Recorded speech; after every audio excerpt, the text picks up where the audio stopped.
नमस्कार मित्रांनो, आज आशीर्वाद या चॅनलवरती आपलं सहर्ष स्वागत आहे। बेसन पिठलं हे महाराष्ट्रातल्या पारंपरिक जेवणाचा अतिशय महत्त्वाचा भाग आहे। हे झटपट तयार होणारे, चवदार व पोषण मूल्यांनी भरलेले असते। खाली 30 खास टिप्स व त्याचे गुणधर्म फायदे दिले आहेत। बेसन पिठलं तयार करताना 30 खास टिप्स। 1. ताजं बेसन वापरा, चव व सुगंध चांगला राहतो। जुने बेसन आंबूस लागते। 2. पाण्याचं प्रमाण योग्य ठेवा, फार पातळ किंवा घट्ट नको, मध्यमसर असावे। 3. बेसन आधी गाळून घ्या, गुठळ्या टाळण्यासाठी। 4. बेसन पाण्यात आधी मिक्स करा आणि मग कढईत टाका, गुठळ्या होणार नाहीत। 5. लसणाची फोडणी द्या, सुगंध व चव वाढते। 6. हिंगाचा वापर करा, पचनाला मदत करतो। 7. हळद आणि मिरचीचे प्रमाण सांभाळा, रंग आणि चवसाठी योग्य संतुलन आवश्यक। 8. कढीपत्ता आणि मोहरीची फोडणी, पारंपरिक सुगंधासाठी। 9. तिखट, मीठ आधीच पाण्यात मिसळा, एकसंध चव मिळते। 10. उकळताना सतत ढवळा, खाली लागणार नाही। 11. कणिक मिसळू नका, बेसनच उपयोगात आणा। 12. झाकण ठेवून मंद आचेवर शिजवा, बेसन नीट शिजतं। 13.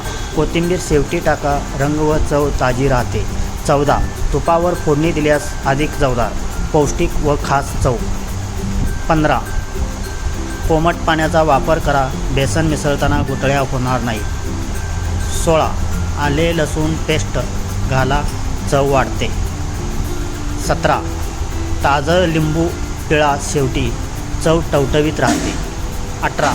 भाकरी किंवा भातासोबत साजेसं घट्टपणा ठेवा, भाताला पातळ, भाकरीसाठी घट्ट। 19. लसूण जळणार नाही याची काळजी घ्या, नाहीतर कडवट लागेल। 20. खोबऱ्याचा किस वापरू शकता, सौम्य गोडसरपणा देतो। 21. आंबटसर चव हवी असल्यास चिंच वापरा, नैसर्गिक चव। 22. ताज्या हिरव्या मिरच्या घालाव्यात, खास झणझणीतपणा। 23. थोडं आलं किसून घालू शकता, गरम तासीर मिळतो। 24. कोरडं पिठलं करत असाल तर पाणी कमी वापरा, लादीवर खाण्यासाठी खास। 25. मटार घालून वेगळी चव मिळवता येते, प्रोटीन वाढवतो। 26. पिठलं थोडं थंड झाल्यावर घट्ट होतं, गरम गरम खाणं उत्तम। 27. कोथिंबीर प्याजवरून टाका शेवटी, आकर्षक दिसतं। 28. रोजच्या जेवणासाठी हलकं पिठलं ठेवा, पचायला सोपं। 29. लसूण न वापरणारे आलं व हिंग वापरू शकतात, सात्विक प्रकार। 30. पिठलं गरम गरमच द्यावं, चव आणि पोषण टिकतं। आता पाहूया बेसन पिठल्याचे गुणधर्म आणि फायदे। 1. प्रथिन भरपूर असते, शाकाहारीसाठी चांगला प्रोटीन स्रोत। 2. लघवी साफ होते, हिंग, हळद आणि लसूणमुळे। 3. पचायला हलकं, योग्य प्रमाणात खाल्ल्यास। 4.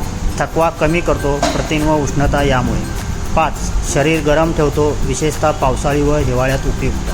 6. लसणामुळे रोगप्रतिकारक शक्ती वाढते। 7. हळदीमुळे सूज कमी होते आणि त्वचेसाठी फायदेशीर आहे। 8. आजारपणात सुद्धा हलकं जेवण म्हणून उपयोगी। 9. शक्यतो तुपावर फोडणी दिल्यास अन्न अधिक सुपाच्य होतं। 10.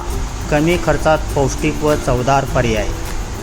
तुम्ही हे पिठलं यासाठी वापरू शकता, भाकरीसोबत जेवण, गरम गरम भातासोबत, उपवासात लसूण हिंग वगळून, डब्यातून नेता येण्याजोगं हलकं जेवण। आजची टिप्स आवडली असेल तर लाईक करा, शेअर करा। त्याचबरोबर पुन्हा भेटू अशाच एका नवीन व्हिडिओसोबत। तोपर्यंत धन्यवाद।